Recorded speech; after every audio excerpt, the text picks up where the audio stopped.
we're the directors. I'm Ed. I'm Will. And we're Sumo Science. And we're shooting the world's largest stop-motion animation on a Nokia N8. My name's Toby Howell and I'm the director of photography. And I'm shooting on Nokia N8 and I've got 3 of them up that crane.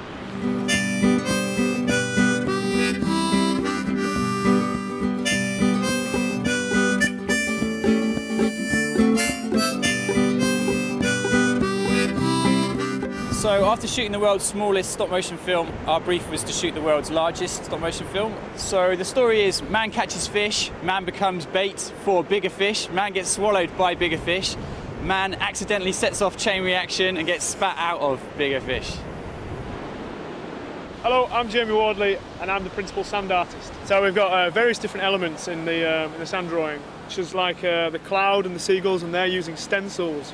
A piece of plastic comes on that's got the shape of a bird in it, and they rake around it a little bit, and then they lift the stencil up and you've got like a perfect bird. And then with the sea, there's like the centre line, it's got 2 lines either side of it, and then we literally just draw in between. But for every frame the sea has to move. So we rub out the line, then we redraw it. Hiya, I'm Todd, I'm the pixelation artist. In this I play the fisherman. A pixelation artist is a human puppet, essentially. We could have used a puppet inside our costume, but it's much easier having naturalistic human joints, and we just get in there and basically move them as if they're a puppet. So over the course of the next 16 hours, we'll do about 20 seconds of actual screen time. With all these bodies here all scurrying around, the time-lapse cameras will show this amazingly as the whole thing develops. It's like a sort of amoeba that stretches and closes, and each time it moves away, just a little bit has changed.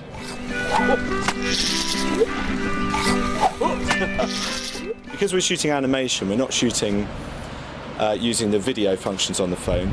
This is a sequential series of high-quality JPEGs that I'm getting off the N8. We can deliver beyond HD from those stills, and obviously put them together in a line and play it back at 25 frames per second, and you get the illusion of movement. My name's Merlin and I'm animating the fisherman.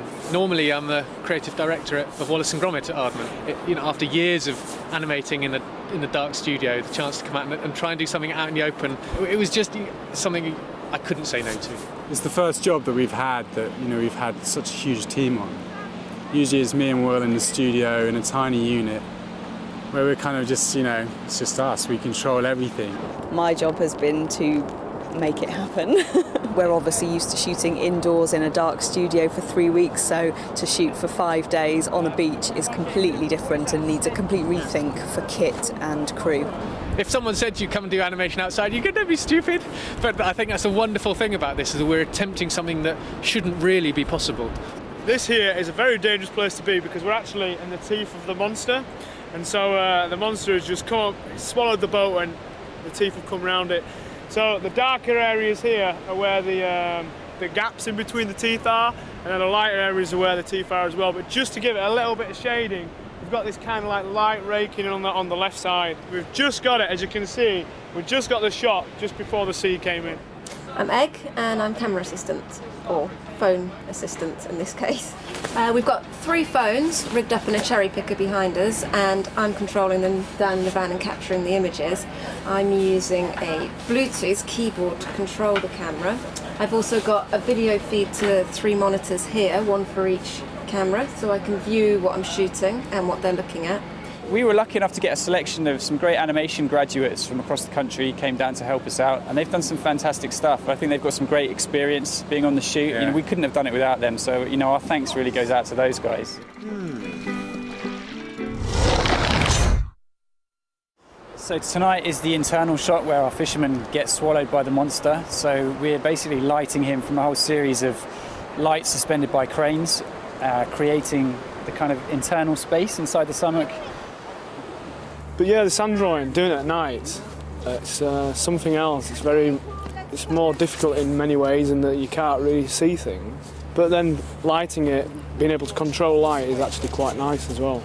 It's 2:40 in the morning and we've shot 33 frames and we've got 17 to go.